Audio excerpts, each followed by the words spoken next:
My name is Lakshmi. I'm a journalist. Now, the second question is Muslim men are allowed to marry 4 or 5 times, I think, and they don't require their wife's permission, the first wife's permission to marry. I mean, correct me if I'm wrong, to marry more number of times. So I actually don't see any logic in this because I believe it's one man, one woman. That's the institution of marriage. So please clarify. Thank you. Now coming to your second question. In Islam, men marry 4 times, 5 times, and they don't ask permission from the first 5. Why? As far as polygyny is concerned, a man having more than one wife, Islam is the only religion, and Quran is the only religious scripture on the face of the earth which says marry only one. There is no religious scripture besides the Quran. I'm a student of comparative religion, which says marry only one. There is no verse in the Bible, no verse in the Bhagavad Gita, no verse in the Veda which says marry only one except the Quran.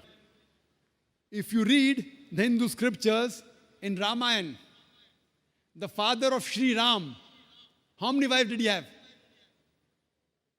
How many wives? More than one? More than one. 3 wives. Fine. Shri Krishna, according to Mahabharata, how many wives he had? Unlimited. Not unlimited. You don't know your scripture well. No. Did he have 4 wives? No. I have no idea. Not 4, not 100, not 1,000, 16,108 wives. How many wives he had? 16,108. So why can't we Muslims have 4?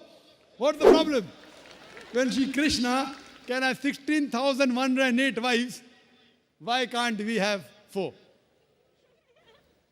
Further, if you read the Vishnu Purana, chapter number 24, verse number 1, it says a Brahmin can have up to 4 wives. If you read the Jewish scriptures, it gives you permission to have as many wives as you wish. If you read the Christian Bible, it gives you permission to have as many wives as you wish. If you read the Bible, Abraham had 3 wives. Solomon, how many wives he had? He had 700 wives. It is later on, the church has put a ban that Christians should marry only one, not the Bible.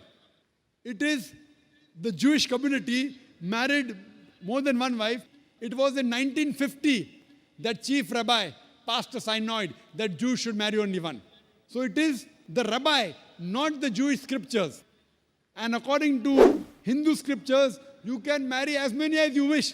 It is the Indian government in 1954 passed a law called the Hindu Special Marriage Act. Hindu Special Marriage Act, which says Hindus should marry only one. It is not the religious scripture. It is not Bhagavad Gita. It is not Ramayana. It is not Mahabharata. It is not Veda. It is the Indian Penal Code. The Indian government, which has passed a law in 1954 that Hindus should marry only one. But according to the statistics of the status of the women in Islam, if you read the government documents on page number 66, 67, it says that Muslims do polygamous marriages. You know what is the percentage in India? 4.3%. How much? In India, 4.3% of the Muslim men do polygamous marriages. A statistic between 1951 to 1961. Hindus, how many? 5.06. 0.7% more than the Muslims in India, according to the Indian government. Even though it is prohibited according to the Indian law, yet they do more polygamous marriages than the Muslims. Why? Now, let's analyze what does the Quran say. Quran says in Surah Nisa, chapter 4, verse number 3, marry women of your choice in 2s, 3s or 4s. But if you can't do justice, marry only one. This statement, marry only one, is only given in the Quran and no other religious scripture. It says, marry women of your choice in 2s, 3s or 4s. But if you can't do justice, marry only one. So if you want to marry more than one woman, one of the criteria of the Quran is you should do justice. If you can't do justice, you should marry only one. Now, what are the reasons, logical reasons a person can think that why has Islam permitted certain men to have more than one wife. Many non-Muslims think it is fard. It is compulsory for a Muslim man to have more than one woman, to have more than one wife. It's not compulsory, it's optional. It's not fard. It's not compulsory.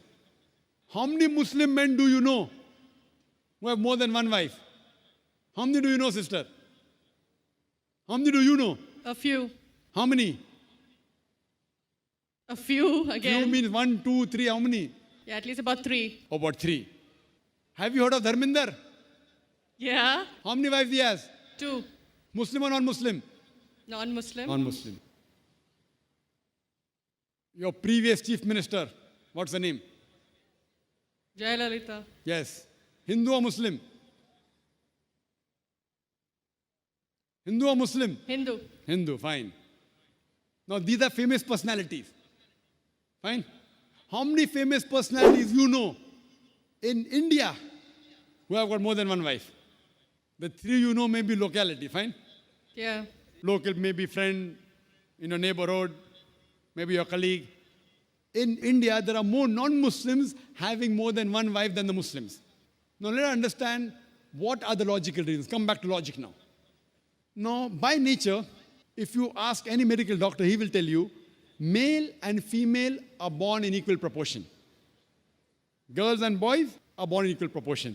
But any medical doctor, any pediatrician, any children doctor will tell you that the female sex, the female child is stronger than the male child. That's the reason there are more deaths in the male children as compared to female children. So in children's age itself, the female children are much more than the male children. As life goes on, there are people dying due to accidents, due to alcoholism, due to war. There are more males dying as compared to females. Today, if you analyze in the world, there are more females in the world as compared to males. There are few third world countries like India where the male population is more than the female population. And do you know why? The reason is because of female feticide and female infanticide. According to an article, a program which came on BBC by the name Let Her Die, the program was assignment. There was a British reporter by the name of Emily Buchanan. She comes to India and she says that every year in India, more than 1 million fetuses are being aborted after they identified that they're females. She says more than 3,000 every day. You multiply, more than 1 million every year.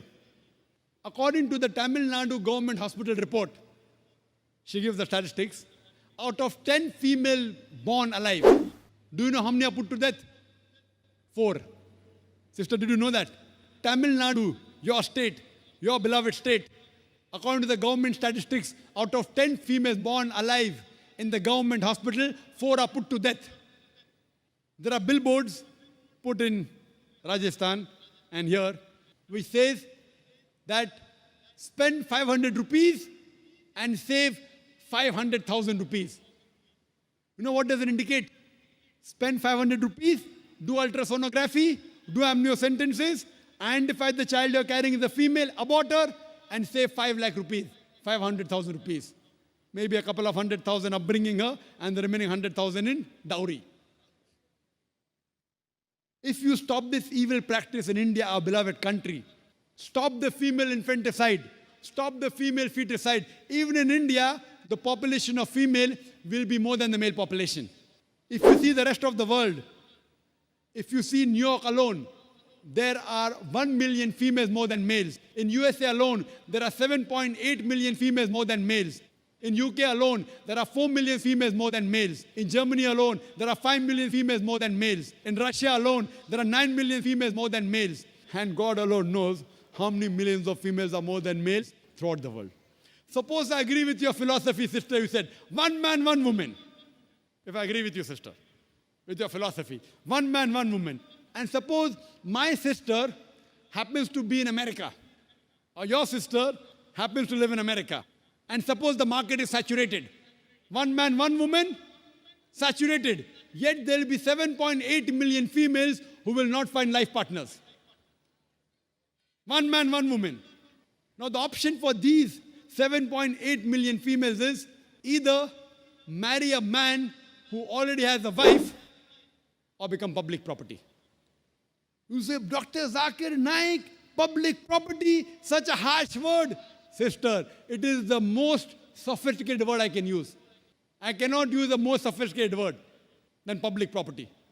According to the studies of America, do you know, on an average, a man, before he settles down with a wife, he has 8 different sexual partners. Do you know that? On average, 8.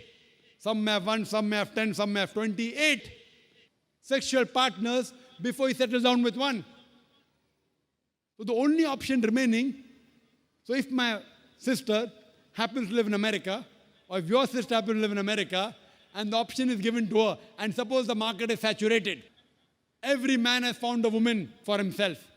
And unfortunately, if my sister, or if your sister happens to be one of the women who has not found a life partner, the only option for them is either marry a man who already has a wife or become public property. Any modest woman would opt for the first.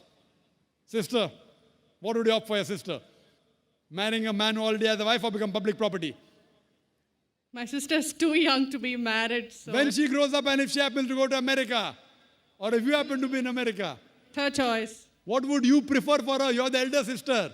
Would you prefer her becoming public property or marry a man who already has a wife and get equal rights? In Islam, if you have a second wife, you give equal rights.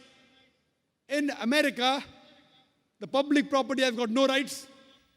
She's degraded. She's dishonored. In Islam, she has an equal right. She gets honor. What would you prefer for younger sister when she grows up? Sometimes it's difficult to speak the truth, sister, correct?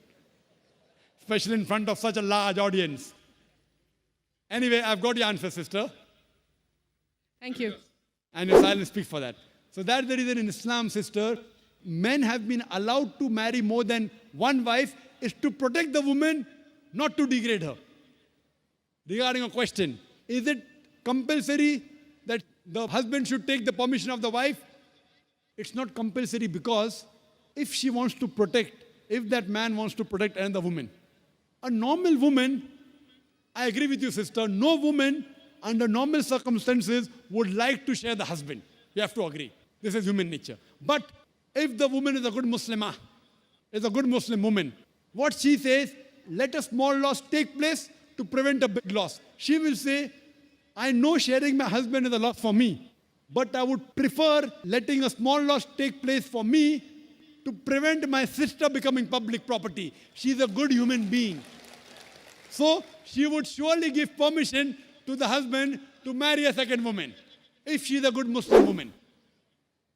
But taking permission is not fard, it is preferable. But at least informing is a requirement so that he does justice between the two wives. Hope that answers the question, sister. Thank you.